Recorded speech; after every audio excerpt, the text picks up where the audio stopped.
আমি উভয় দলের নেতা কর্মীদেরকে বলবো, প্রত্যেক দলে কম বেশি দুষ্ট প্রকৃতির লোক আছে, তাদেরকে দল থেকে বহিষ্কার করার জন্য নিজের আছে আমাদের কাছে। প্রিয় ইউনিয়নবাসী, আপনাদের সামনে কথা বলার মতো সাহস আমার নাই। আজকে এই কিছুক্ষণ আগে শুনলাম যে আওয়ামী লীগের বিষয়ে তারা দেওয়া আছে, এর আগে আমি জানতাম না। যদি আগে জানতাম আগেই ব্যবস্থা নিতাম। যাই হোক, সুদীর্ঘ 17-18 বছর পর আমাদের একটা বিজয় এসেছে। স্বাধীনতার উভয় পক্ষের শক্তিগুলো এক হয়ে একটা ম্যান্ডেট দিয়েছে, যার ম্যান্ডেটে আমরা রেকর্ড পরিমাণ ভোট পেয়েছি সারা বাংলাদেশে, এবং ইতিমধ্যে 212টা সিট আমরা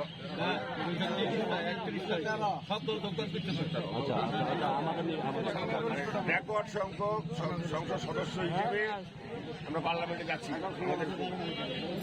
প্রিয় নেতা তারেক রহমান সাহেব একটা কথা বলছে, অহিংস বাংলাদেশ। তিনি কোনো হিংসা রাজনীতি করতে দেয় নাই, কোনো মস্তানের রাজনীতি করতে দেয় নাই। আমি উভয় দলের নেতা কর্মীদেরকে বলবো, প্রত্যেক দলে কম বেশি দুষ্ট প্রকৃতির লোক আছে, তাদেরকে দল থেকে বহিষ্কার করার জন্য নিজের আছে আমাদের কাছে।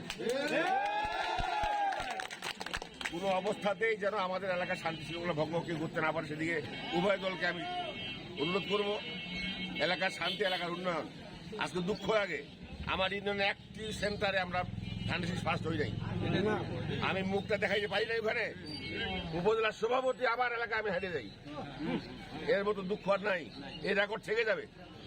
তারপরেও আমাদের এমপি মহোদয় তিনি বারবার আমাকে আসতেই ছিল না, এত লোকের সঙ্গে দেখা করবো, বারবার বলছে না আমি যাবো আপনাকে নিয়ে, পার্টি অফিস করবো, পার্টি অফিসে বলবো, তারপর আপনার সঙ্গে ছেড়ে দিব। রাত 3:30টার দিকে আমাকে বাড়ি আসতে হয়। কালকে অনিচ্ছাকৃত দেরি করার জন্য আমি মাপ চাচ্ছি। আওয়ামী লীগের ভাইদেরকে উদ্দেশ্য করে বলতে চাই, স্বাধীন সার্বভৌম বাংলাদেশের নাগরিক আপনারা একটু কোনো প্রকার অন্যায় করবেন না। আপনাদের গায়ে কেউ একটা আচরণ দেয় আমাকে জানাবেন। আমার দলের হোক, আপনার দলের হোক, অন্যায়কারীকে প্রশ্রয় আমি আবুদর দিব না। শান্তিপূর্ণভাবে সবাই বসবাস করি। আর আপনাদের যে সমস্ত মামলাগুলো হয়েছে, পলিটিক্যাল মামলা হোক আর যে মামলা হোক, সেই মামলা একটা প্রসেস লাগবে। এখন কাল পরশু আমাদের নেতা যাবেন পার্লামেন্টের সদস্য হিসেবে, খবর নেবেন, ইনশাআল্লাহ তিনি মন্ত্রী হবেন। আমি থাকতেই 4 বার তারেক রহমান সাহেব তাকে ফোন দেয়, তোর বলছি যে মামা একটা শুভ নিউজ আছে হয়তো বা। যাই হোক, আমরা আল্লাহর কাছে দোয়া করি, আল্লাহ সেটার জন্য আমাদেরকে পূরণ করেন। এবং আপনাদের কাছে আমার বিনীত অনুরোধ, দল মত নির্বিশেষে সবার আগে চলবেন। ধন্যবাদ সবাইকে, আসসালামু আলাইকুম।